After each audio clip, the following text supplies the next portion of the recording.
La Russie dévoile ses pertes au cours des 3 ans d'opération en Syrie. La Russie a perdu en Syrie 112 militaires depuis le 30 septembre 2015, jour où les bombardiers des forces aérospatiales russes ont frappé pour la première fois des cibles de Daesh * dans ce pays arabe, a déclaré le sénateur Viktor Bondarev, président de la Commission de la Défense et de la Sécurité au Conseil de la Fédération. Dressant le bilan de l'opération des forces armées russes qui a débuté il y a 3 ans en Syrie, Viktor Bondarev, président de la Commission de la Défense et de la Sécurité au Conseil de la Fédération, a déclaré que la Russie avait perdu 112 militaires, écrit le portail live.ru.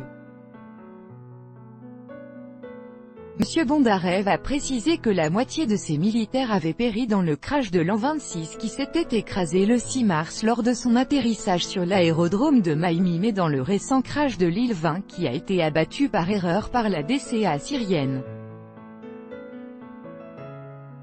Quant au matériel militaire, la Russie a perdu au cours de ces dernières années 8 avions, 7 hélicoptères, et peut-être 1 ou 2 véhicules blindés de transport de troupes.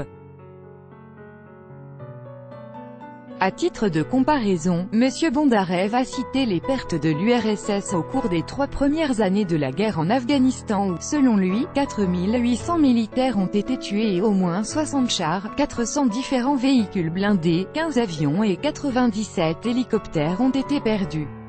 Il a également cité les pertes de la coalition américaine au cours des 3 premières années de la guerre en Irak.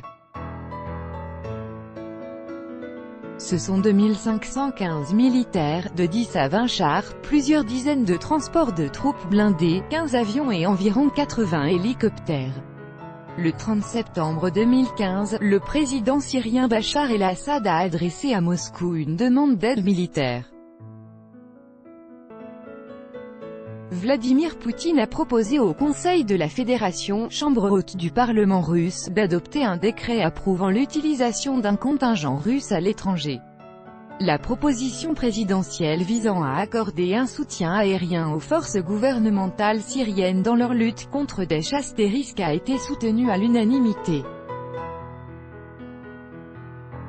Le même jour, les forces aérospatiales russes ont porté les premières frappes ciblées contre les positions des terroristes de Daesh * sur le territoire syrien. Pour coordonner la lutte contre les terroristes, la Russie, l'Irak, l'Iran et la Syrie ont créé à Bagdad un centre d'information ayant pour objectif la collecte, le traitement et l'analyse des données sur la situation dans la région, ainsi que leur mise à la disposition des états-majors des pays participant aux travaux du centre. * Organisation terroriste interdite en Russie.